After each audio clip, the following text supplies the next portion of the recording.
Hi, my name is Rob Russel. I'm a flying member at SOSA Gliding Club and also one of our flight instructors here.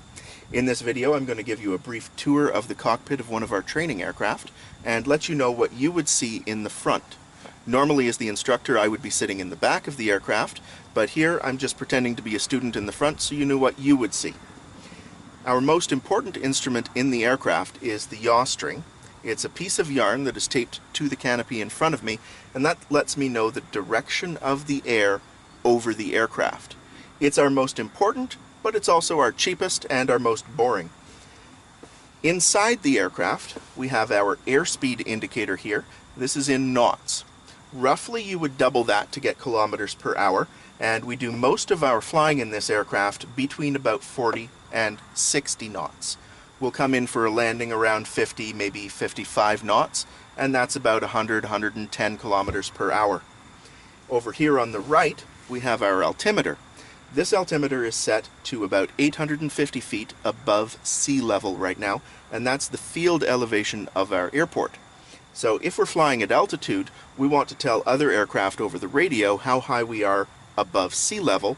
So if I'm 2,000 feet above the ground, I would know that I'm 2,850 feet above sea level on the instrument, and that's what I would communicate over the radio to other aircraft. That's just so that if we fly off to another area, we don't need to know how high the ground is to be able to communicate our altitude to other people in the air. We've got two instruments in the center here that tell me my vertical speed, whether I'm going up or going down.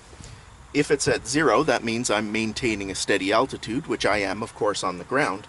If we're in the air, and that needle starts to go up, then I know we're in a thermal, we're gaining altitude, we're in lift, and I can start circling in that lift to try and gain more altitude. Over here we got our G meter. That tells me how many G's I am pulling, and right now I'm pulling 1 G because I'm on the ground. I have one force of gravity acting on me. I can tell from the last flight, from the yellow needles, what the extremities of G's were that were pulled in this aircraft, and I can see that on the last flight they pulled positive 3 G's and negative a half a G. So you were less than weightless. You were actually had half of your weight into the straps as you were descending. Our compass is in the top right, and that's used for navigation if necessary. And our radio down here. The newest instrument in the aircraft is the power flarm. This is constantly transmitting my GPS position over the radio to any other aircraft that also has a power flarm device. So it lets me know where other gliders are, and it lets other gliders know where I am. So now I'm going to show you some of the controls that we have in the aircraft that we use in flight to control where we're going and what we're doing. The primary control is the stick, and that allows me to pull back or push forward to control the pitch of the aircraft. Pushing forward, I'm pitching down. Pulling back, I'm pitching up. The stick also gives me control of my roll by rolling left or rolling right. And I also have my feet in rudder pedals. By pushing the rudder pedals to the left or to the right, I'm able to yaw the aircraft about its normal axis. And using those three controls together, by pushing left on the stick, left on the rudder, and pulling back a little bit, I can coordinate the aircraft into a left turn.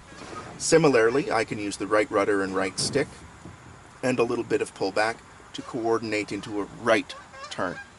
I also have additional controls that I would use occasionally in flight. The yellow knob is my release. That's where I would release from the tow plane or the winch launch. And over on the left with the blue handle are my spoilers and my dive brakes. I can open those out.